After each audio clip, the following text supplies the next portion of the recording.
Assalamualaikum warahmatullahi wabarakatuh. Sebelumnya perkenalkan, nama saya Rizka dengan nomor induk mahasiswa 220101010092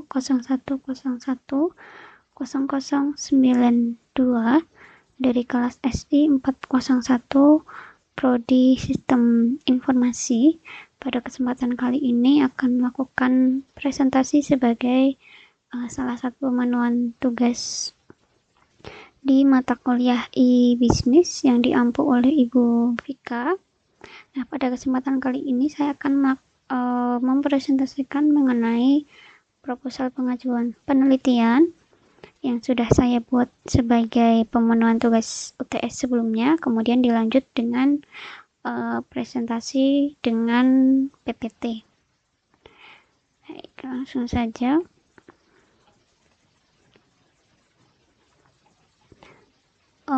Untuk topik bahasan di PPT kali ini, yang pertama ada latar belakang tinjauan pustaka, metode penelitian yang digunakan, jadwal, kemudian daftar pustaka sesuai dengan template proposal penelitian yang sudah diajukan.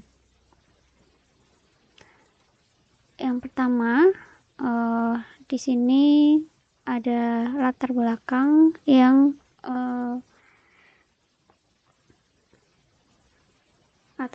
di mana saya memilih tema pengajuan penelitian saya. Di era digital saat ini, penerapan e-bisnis ini menjadi kunci untuk meningkatkan efektivitas dalam layanan PT Edutekno Indonesia sebagai penyedia aplikasi teknologi.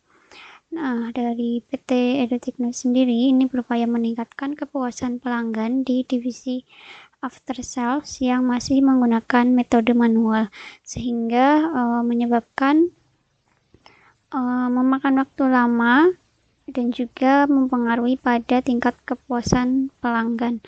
Nah, proses yang manual ini seringkali mengakibatkan pelanggan harus menunggu lama untuk mendapatkan solusi terhadap masalah-masalah yang mereka hadapi dari layanan yang disediakan oleh PT Edutekno Indonesia sebagai penyedia aplikasi teknologi untuk sekolah. Nah, hal ini berdampak negatif pada persepsi mereka atau persepsi pelanggan terhadap layanan dari PT Edutekno.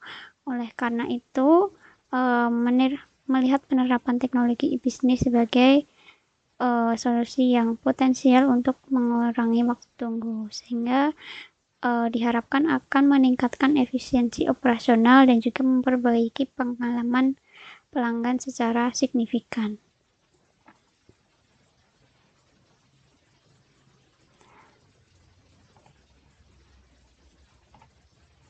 Kemudian untuk tinjauan pustaka, yang pertama di sini e-bisnis. E-bisnis merupakan sebuah kegiatan yang mencakup berbagai kegiatan bisnis elektronik yang dilakukan melalui internet. Dan menurut O'Brien dan Marcus pada tahun 2019, teknologi informasi memainkan peran kunci dalam mendukung proses e-bisnis, termasuk dalam manajemen rantai pasok dan juga pelayanan pelanggan. Nah, dengan adanya e-bisnis ini, perusahaan dapat menjalankan operasionalnya secara lebih efisien dan efektif, kemudian mengurangi biaya serta memperluas jangkauan pasar secara global. Nah, penggunaan platform digital yang memungkinkan integrasi yang lebih baik antara berbagai departemen dalam perusahaan serta meningkatkan koordinasi antara pemasok dan pelanggan. Yang kedua adalah kepuasan pelanggan. Kepuasan pelanggan merupakan indikator utama dari kualitas sebuah layanan yang diberikan oleh perusahaan. Nah, seperti yang dijelaskan oleh Coulter dan Armstrong, pelanggan yang puas dengan produk atau layanan yang mereka terima cenderung akan kembali melakukan pembelian di masa yang akan datang. Nah, selain itu mereka juga lebih mungkin untuk memberikan rekomendasi yang positif kepada orang lain yang dapat meningkatkan reputasi perusahaan dan juga menarik lebih banyak pelanggan baru. Oleh karena itu, memahami dan meningkatkan kepuasan pelanggan adalah aspek yang cukup penting dalam sebuah strategi bisnis, karena hal ini cukup berkontribusi langsung terhadap keberlanjutan dan pertumbuhan perusahaan.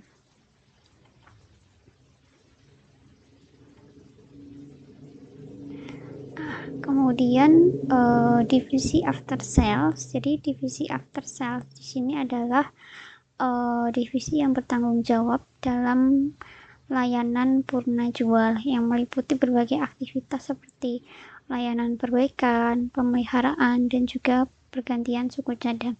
Nah, menurut Zhang Liu, pada tahun 2017, layanan ini tidak hanya penting untuk menjaga kinerja produk, tetapi juga meningkatkan kepuasan pelanggan dan juga loyalitas merek dengan memberikan layanan after sales yang handal dan juga responsif. Perusahaan dapat membangun jangka panjang hubungannya dengan pelanggan dan juga memastikan bahwa mereka tetap puas dan nantinya akan terus memilih produk dari merek yang sama di masa depan. Nah, penelitian terkini menunjukkan bahwa integrasi sistem informasi berbasis web secara signifikan meningkatkan responsivitas dan efisiensi layanan after sales.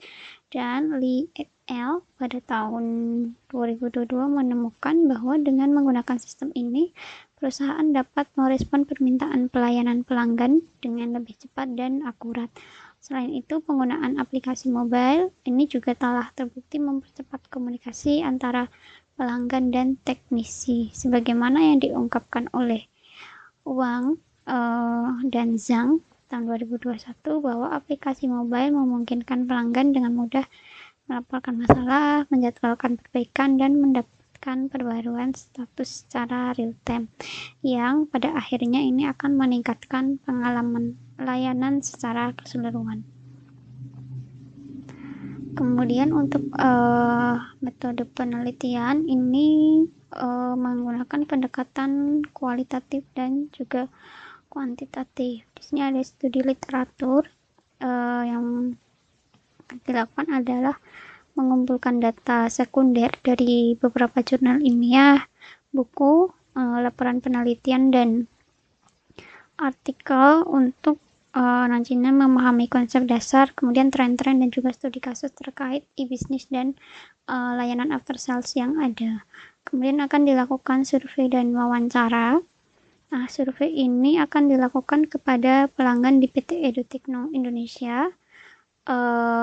Dalam hal ini adalah sekolah yang memang dari PT EduTechno Indonesia ini menyediakan layanan aplikasi untuk sekolah, sehingga akan dilakukan survei dan wawancara kepada sekolah-sekolah yang sudah menggunakan layanan tersebut untuk mengidentifikasi kebutuhan, harapan, dan pengalaman. Kemudian pengembangan sistem nanti berdasarkan hasil survei dan wawancara akan dirancang sistem e-bisnis untuk divisi after sales ya, seperti chatbot, mungkin tiket, platform self service, dan lain sebagainya.